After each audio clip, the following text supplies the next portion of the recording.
For the immediate future, masks will be required in all indoor public settings, effective this Friday, August 13th.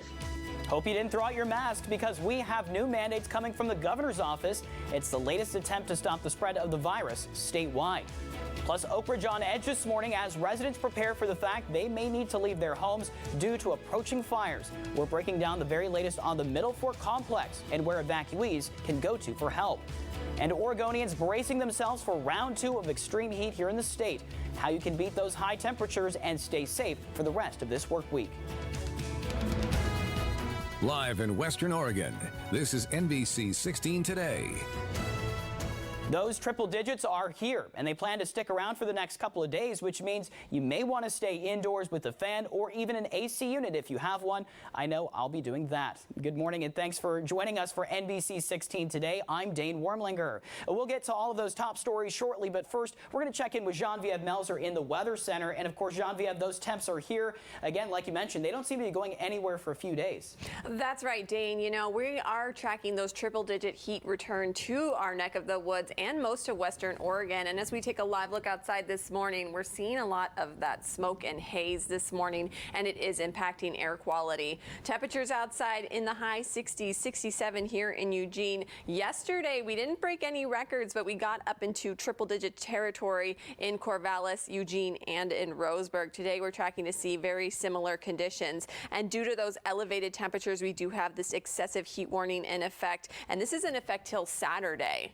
So if you're looking to beat the heat out there this week into the weekend, Lane Transit District will offer free bus rides to people traveling to and from designated cooling centers during the heat wave. You can find a list of cooling center locations on our website at NBC16.com. All right, we'll catch up with you in just a few minutes, Genevieve, but it's official. Starting on Friday, tomorrow, all Oregonians will be required to wear masks in indoor public places. Governor Kate Brown announcing the change yesterday, just a month after reopening the state and lifting the previous mask mandate. That rule applies to everyone 5 years and older, regardless of their vaccination status. On public transportation, kids 2 years and older will also need to mask up.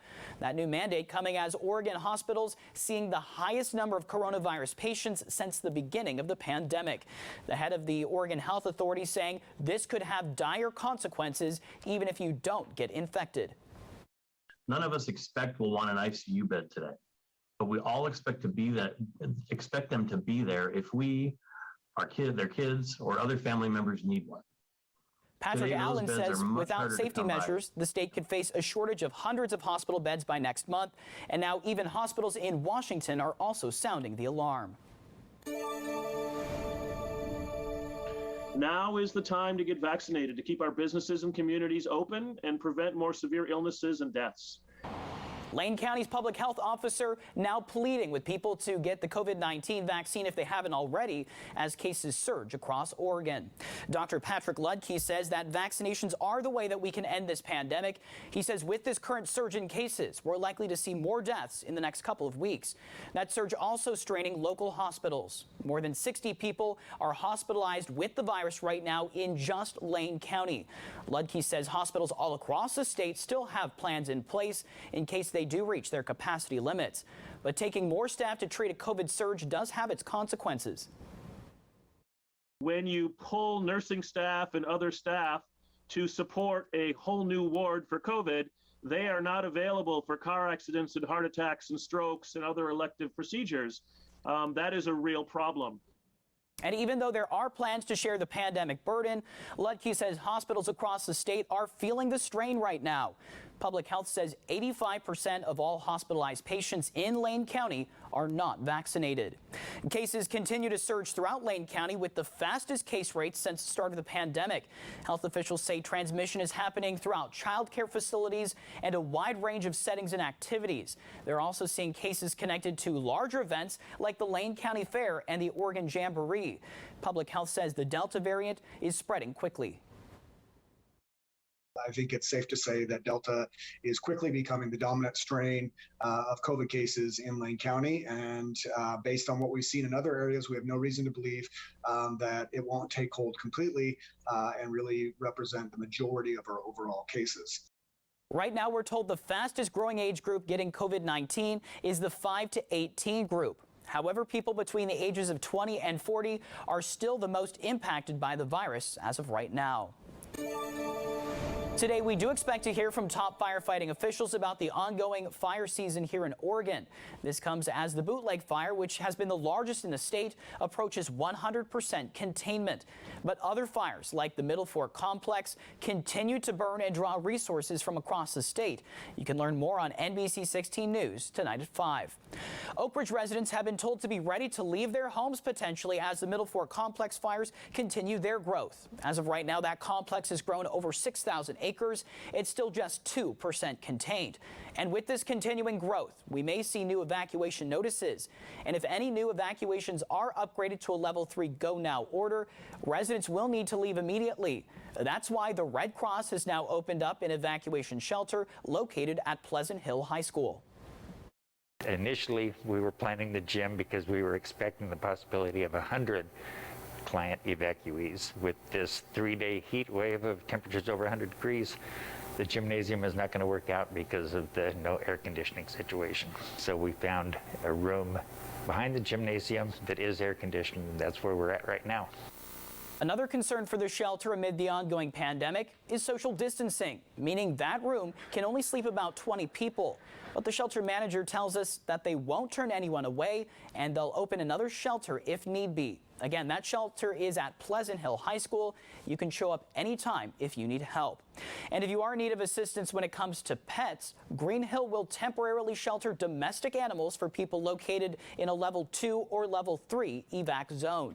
Pet owners needing assistance are being asked to call ahead to 541-689-1503. People located in all levels of evacuation and needing help evacuating larger animals or livestock can contact Lane County Animal Services. Their number is 541-285-8227. A shelter for livestock is now established at the Lane County Fairgrounds. A new vice principal in the Coquille School District is speaking out after parents raised concerns about old social media posts. Parents of students in the Coquille School District reached out to us worried about their children. NBC 16's Amanda Slee sat down with the school district to discuss this growing concern. Coquille Valley Elementary School recently hired a new vice principal, but as parents took to social media to get to know her, they were shaken up by tweets Jeremy Campbell made more than a decade ago. I am deeply sorry. They were made when I was 18 years old, and I really regret my lack of maturity and poor choices. Parents emailing our newsroom have called her tweets disturbing. One tweet made reads, "I might just have to end the lives of some very young individuals." What kind of response do you have to parents saying that and finding this? That would absolutely be disturbing, right? If I was a parent of a student here, and parents bringing this forward just goes to show that they really care about their students' safety. While she does understand, she explains that these posts were from 12 years ago and don't represent who she is today.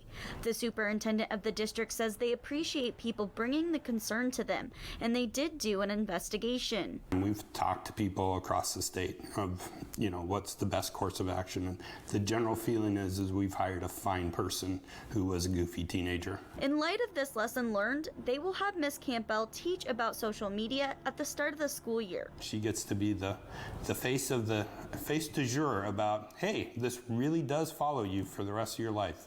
Okay? You really have to be thoughtful about what you're doing. Moving forward, Campbell says she plans to earn the community's trust. Prove to the community here that I am here to do good work, that I am a good educator, I'm a good person, and that I care about this community. Reporting in Coquille, I'm Amanda Slee. Thank you for that report, Amanda. And we've reached out to several parents about this. They've declined to comment. However, parents are expected to raise concerns at the next school board meeting. That's set for tonight at 6. The district says, however, they will not be talking about personal matters in a public board meeting. It is now 6:09, and next on NBC 16 today, younger students may face a higher risk of problems later on in life. What one study found on that subject. We're waking up to a lot of that smoke and haze this morning. How is it impacting air quality and how long will it last? Find out next.